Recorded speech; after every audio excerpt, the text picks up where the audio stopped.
இப்போ நம்ம குனிஞ்சு நிமிரும் போதோ இல்லை படுத்து எந்திரிக்கும் போதோ இல்லை உட்காந்து எந்திரிக்கும் போதோ என்னாகும் அப்படின்னா நம்ம அந்த போஸ்டர் சேஞ்ச் ஆகிறதுனால அந்த வெர்டிபிரல் ஆர்ச்சி ஒவ்வொரு வாட்டி மடங்கும் போதும் கம்ப்ரஸ் ஆகுது. அப்போது இந்த செர்விக்கல் டிஸ்க் பல்ஜ் பிரச்சனை இல்லை செர்விக்கல் ஸ்பான்லோசிஸ் சகனவாதம் இந்த பிரச்சனை யாருக்கெல்லாம் வரும் அப்படின்னாக்க யாரெல்லாம் போஸ்டர் கரெக்டாக மெயின்டைன் பண்ணாமல் உட்காந்து வேலை செய்கிறாங்களோ அவங்களுக்கெல்லாம் கண்டிப்பாக வரும். இப்போ கையை ஊனி கீழே விழுறாங்கன்னு வச்சுக்கோங்க, இந்த ஃபோர்ஸ் என்ன பண்ணோம், இந்த ஃபோர்ஸ் இந்த இடத்துல மட்டும் படாது. ஸோ இந்த ஃபோர்ஸ் இப்போ விழும்போது அப்படியே இந்த சில டைமில் கழுத்து வரையும் அந்த நம்ம விழுறது ரொம்ப ஃபோர்ஸாக விழுந்தோம்னா கழுத்து வரையும் பாதிப்பு ஏற்படும். ஸோ அதனால் செர்விக்கல் வெர்டிப்ரா மிஸ் அலைன்மெண்ட் ஆகிறதுக்கும் நமக்கு வாய்ப்புகள் உண்டு. கழுத்து வலி பிரச்சனை வரக்கூடாது, இல்லை அந்த டீஹைட்ரேட் பிரச்சனை இருக்குது, அதுலேருந்து எப்படி வருது அப்படின்னாக்கா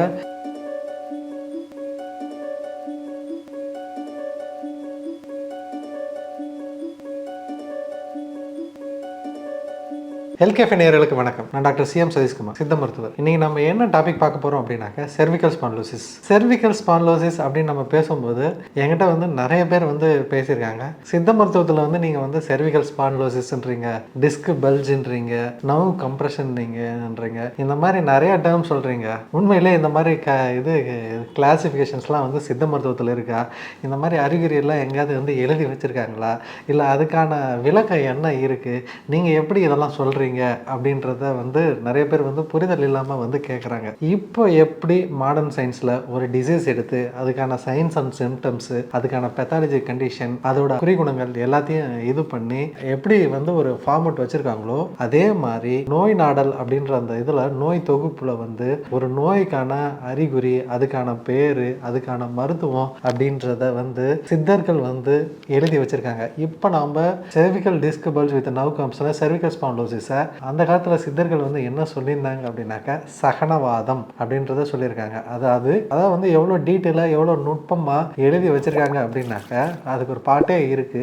கேளுமே கழுத்தின் கீழ் அரைக்கு மேலும், கெடிதான கரமிரண்டு மிகவே நொந்து, வாழுமே சரீரமெல்லாம் கணத்திருக்கும், வாலிபருக்கும் மனக்கண்ணும் மயக்கமாகும், ஏழுமே இரு கண்ணும் எரிச்சல் உண்டாம், தேலுமே கட்டினது போல் கடுத்து நோகும், இதுவே சகனவாதம். என்ன சொல்றாங்க அப்படின்னாக்கா கழுத்தின் கீழ் அரைக்கு மேல், அதாவது கழுத்து கீழே இந்த அரைக்கு மேல் உள்ள பகுதியில் கரம் இரண்டும் மிகவே நொந்து, அதாவது செர்விக்கல் ஸ்பான்லோசிஸ் இருக்கிறவங்களுக்கு நல்லா தெரியும், ரெண்டு கைகளும் நல்லா வலிக்கும், ரேடியேட்டிங் பெயின் காஸ் பண்ணும். கரம் இரண்டும் மிகவே நொந்து வாழுமே சரீரம் எல்லாம் வலுத்து இருக்கும். அதாவது என்ன ஆகும் அப்படின்னாக்கா மசில் ஸ்பேசம் நமக்கு ஷோல்டர் ஜாயிண்ட்டு, இந்த பேக் சைடு, நெக்கு, இந்த பகுதி எல்லாமே ரொம்ப ஸ்டிஃப் ஆகும். இன்னொன்று செர்விக்கல் ஸ்பான்லோசிஸில் முக்கியமான சிம்டம் ஒன்று சொல்லுவாங்க, பொசிஷனல் வெர்டிகோ, அதாவது கிடினஸ் இருக்கும் அப்படின்றத சொல்லுவாங்க. அதை எவ்வளோ தெளிவாக நோட் பண்ணுறாங்க பாருங்க. வாலிபருக்கும் மனக்கண்ணும் மயக்கமாகும், அதாவது அந்த கிடினஸ் இருக்கும் அப்படின்றாங்க. இதை வாதமாக தான் சித்த மருத்துவத்தில் ட்ரீட் பண்ணுவாங்க. ஸோ லாங் டர்மாக செர்விக்கல் கம்ப்ளைண்ட் இருக்கிறவங்களுக்கு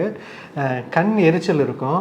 இன்னும் அந்த காலத்துலலாம் என்ன சொல்லுவாங்கனாக்கா இந்த தோள்பட்டை ரொம்ப இறுகி இருக்குது அப்படின்னாக்க ரொம்ப டைட் ஆயிரும், நம்ம நல்ல மசில் ஸ்பேஸ் ஆயிரும், கழுத்து மேலே யாரோ ஏறி உக்காந்துருக்காங்க அப்படின்றத நினச்சி தப்பி அது சம்டைம்ஸ் பேய் எல்லாம் வந்துச்சுன்னா கழுத்து மேலே ஏறி உட்காந்துருக்கு, பிடிச்சிட்டு இறங்க மாட்டிருக்கு அப்படின்ற இது எல்லாமே வந்ததுக்கான ரீசனே இதுதான். அதுக்கு பேய் ஓட்டுறான், மந்திரம் போடுறான் அப்படின்றதெல்லாம் சொல்லிட்டு இருப்பாங்க இல்லைங்களா. அவங்களுக்கு காரணம் என்னன்னா கழுத்து ஃபுல்லாக வெயிட்டாக இருக்கும், யாரோ ஏறி உட்காந்த மாதிரி இருக்கு. அதுக்கு காரணம் என்னன்னா இந்த செர்விக்கல் ஸ்பான்லோசிஸ் இருந்துச்சுன்னா இந்த ரெண்டு பக்கமும் ஷோல்டர் எல்லாமே நல்லா டைட் ஆயிரும், மசில் மொதல் ஸ்வெல்லிங் இருக்கும், நல்லா டைட் ஆகும். ஸோ அதனால அவங்களுக்கு ஃப்ரீயாக மூவ் பண்ண முடியாது. அப்போ இந்த தோள்பட்டை பாரமாயிரும்.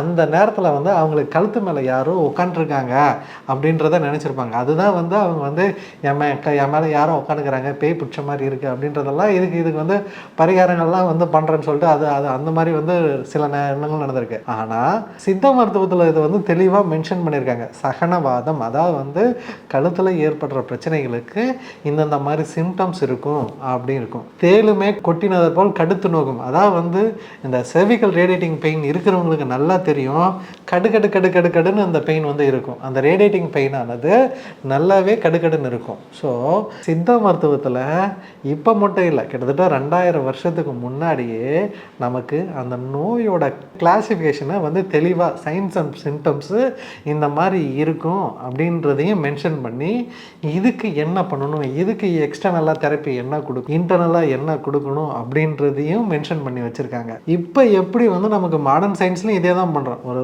டிசீஸ்ன்னு எடுத்தோம் அப்படின்னாக்கா அதுக்கான சயின்ஸ் அண்ட் சிம்டம்ஸை பார்க்குறோம். என்ன என்னென்ன அறிகுறிகள் இருக்குது, அதோட பக்க விளைவுகள் என்ன இருக்குது அப்படின்றத பார்த்துட்டு அதுக்கு இது இன்னதான் இருக்கலாம் அப்படின்றத இன்னும் அப்டேட்டடாக நம்ம இப்போ உள்ள கண்டிஷனுக்கு வந்து எம்ஆர்ஐ ஸ்கேன்லாம் நம்ம எடுக்கிறோம். இவங்க இந்த பிரச்சனையினால இது வந்திருக்கும் அப்படின்றத எவ்வளோ தெளிவாக நோட் பண்ணியிருக்காங்க.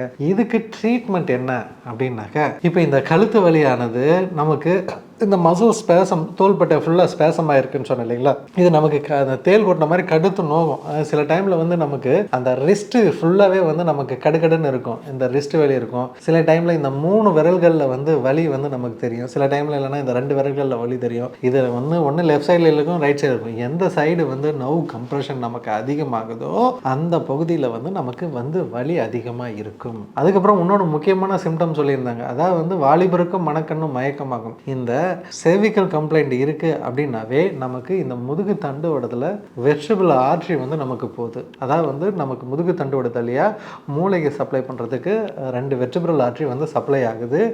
இப்போ இந்த டிஸ்க் பல்ஜோ இந்த நர்வ் கம்ப்ரெஷன் எடுக்கும்போது அங்கே நடக்கிற நமக்கு பிரச்சனையினால இந்த வெர்டிபிரல் ஆர்டரி கம்ப்ரெஸ் ஆகுது.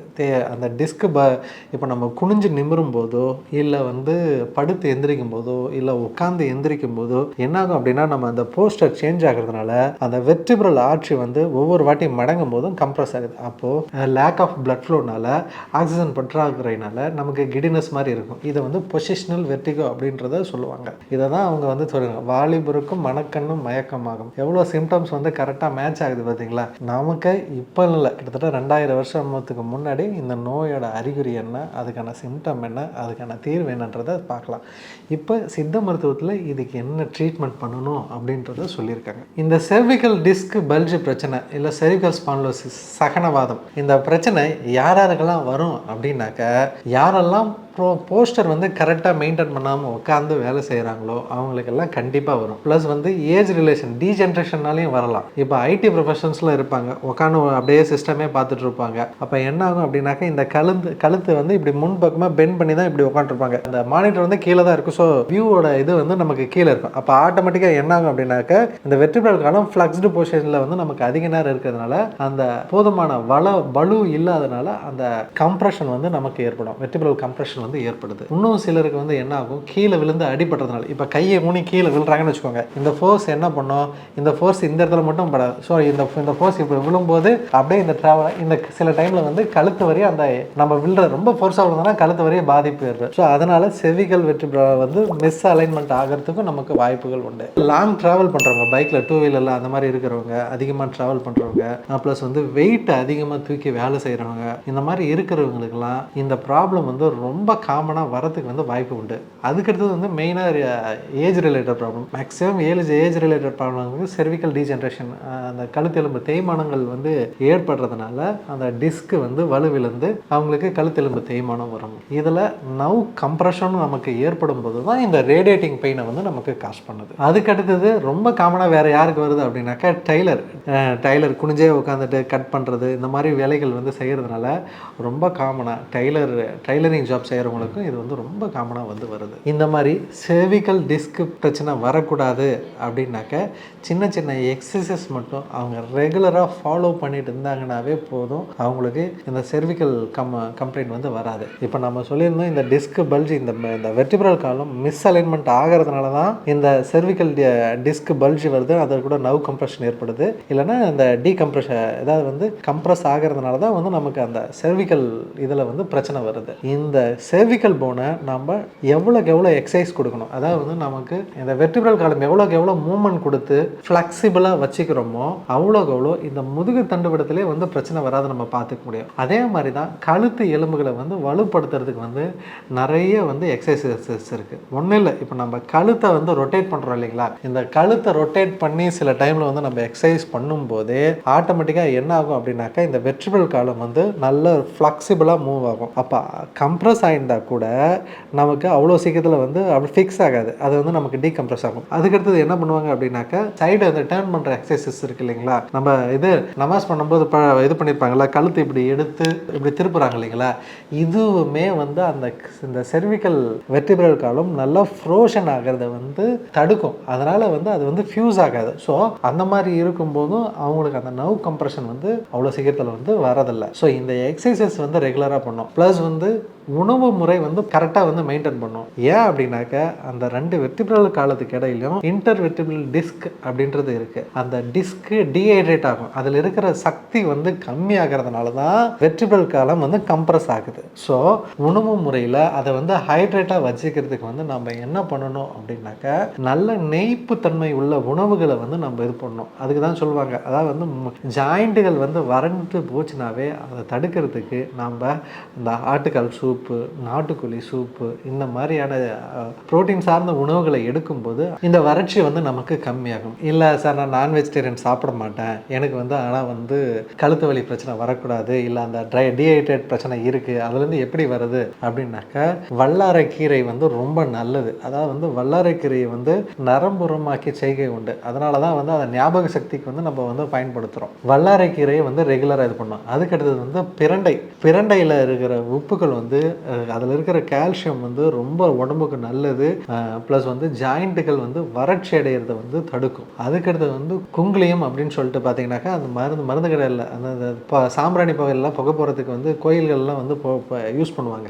அதுவும் நம்ம வந்து ரெகுலராக சேர்த்துக்கும் போது நமக்கு இந்த ஜாயிண்ட்டுகள் வந்து வறட்சி அடைகிறத வந்து தடுக்கும். ப்ளஸ் வந்து முருங்கைக்கீரை, ஏதாவது ஒரு கீரை வகைகள் வந்து கம்பல்சரி உணவில் வந்து சேர்த்துக்கோங்க. இது வந்து உங்களுக்கு இரும்பு சத்தையும் கொடுக்கும், கால்சியம் பற்றாக்குறையை வந்து தடுக்கும். அதுக்கடுத்து வந்து கரிசாலை சேர்க்கும்போது அது வந்து ரத்த உற்பத்தி அதிகம் பண்ணும், ஹார்மோனல் இம்பல்ஸை கண்ட்ரோல் பண்ணும், ப்ளஸ் வந்து ஜாயிண்ட்டுகள் வந்து வறட்சி அடைகிறத வந்து தடுக்கும். ஸோ இந்த மாதிரி உணவுப் பொருட்களும் கீரைகளும் நீங்கள் ப்ராப்பராக மெயின்டைன் பண்ணிங்கன்னாவே போதும். அந்த ஜாயிண்ட்டில் சைனோவியல் ஃப்ளூயிட் வறட்சி அடைந்து டிஸ்க் டீஹைட்ரேட் ஆகிறது வந்து நல்லாவே கண்ட்ரோல்ட் ஆகும். இதில் வந்து பிரச்சனை வந்து சிலருக்கு வந்து சிவியாரிட்டி வந்து ரொம்ப அதிகமாக இருக்கும். நர்வ் கம்ப்ரெஷன் ஆகிடுச்சு, அதனால் ரொம்ப ஸ்டிஃப்னஸ் ஆகிடுச்சு அப்படின்னாக்கா இதுக்கு வந்து கம்பல்சரி எக்ஸ்டர்னலாக வந்து ட்ரீட்மெண்ட் பண்ணணும். நல்லா ஒன்றும் இல்லைங்க, அதை நல்லா அந்த இடத்துல வந்து நல்லா கொஞ்சம் மசாஜ் மாதிரி கொடுத்து அந்த ஸ்டிஃப்னஸை கொஞ்சம் ஏதாவது ஒரு எண்ணெயை போட்டு நல்லா தேய்ச்சி கொஞ்சம் ரிலாக்ஸ் பண்ணிங்கனாவே உங்களுக்கு கொஞ்சம் இதமாக இருக்கும். ஆனால் அதை ப்ராப்பராக வர்மம் தெரிஞ்சவங்க கிட்ட நீங்கள் அதை கொஞ்சம் லைட்டாக வந்து வர்மா தெரப்பி மாதிரி கொடுத்தீங்க அப்படின்னாக்கா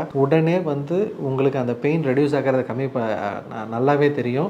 ப்ளஸ் வந்து கரெக்டாக அந்த கம்ப்ரஸ் ஆன வெர்டிபிரல் காலத்தை டீகம்ப்ரஸ் வந்து நம்மளால் பண்ண முடியும். அதை கரெக்டாக ட்ராக்ஷன் கொடுத்து அந்த இன்டர்வெர்டிபிரல் ஸ்பேஸை வந்து நம்மளால் இன்க்ரீஸ் பண்ண முடியும். அப்போ வந்து அந்த டிஸ்க் பல்ஜ் ஆனது வந்து நமக்கு அந்த கம்ப்ரஷனை வந்து ரெடியூஸ் பண்ணி கொடுக்கும். இதை வந்து நம்ம எக்ஸ்டர்னலாக பண்ணோம். இதில் வந்து உள்ளுக்கு வந்து நம்ம மருந்துகள் வந்து நம்ம எடுக்கும்போது அமுக்கிற சூர்ணம் இருக்குது, ப்ளஸ் வந்து இந்த கால்சியம் சப்ளிமெண்ட்டை வந்து நம்ம கண்ட்ரோல் பண்ணுறது சங்கு புஷ்பம் மாதிரி உள்ள மருந்துகள் இருக்குது, ப்ளஸ் வாத கஷாயங்கள் இருக்குது, வலியங்காடி கஷாயங்கள் இருக்குது, ப்ளஸ் வந்து சர்வாங்க தைலம் மாதிரி இருக்குது, சிப்பி நெய் இருக்குது. இந்த மாதிரி ஏகப்பட்ட முதுகு தண்டு வட வறட்சியை வந்து போகிறதுக்கான மருந்துகள் வந்து இருக்குது. ப்ளஸ் வந்து வெள்ளாட்டு நெய்யை பேஸ் பண்ணதாக இருக்குது, இல்லை அப்படின்னா குமரி நெய்யை பேஸ் பண்ணதாக இருக்குது. இந்த மாதிரி நிறைய நெய்களை பேஸ் பண்ணி அந்த வறட்சியை வந்து நமக்கு தடுத்து டீஹைட்ரேட்டான டிஸ்கை மறுபடியும் ரீஹைட்ரேட் பண்ணி அந்த கம்ப்ரஸ் ஆன வெர்டிபிரல் காலத்தை டீகம்ப்ரஸ் வந்து நம்மளால் பண்ண முடியும். இந்த மருந்து எடுத்துகிட்டு இருக்கும்போது நீங்கள் ரெகுலராக உங்கள் உணவு முறையில்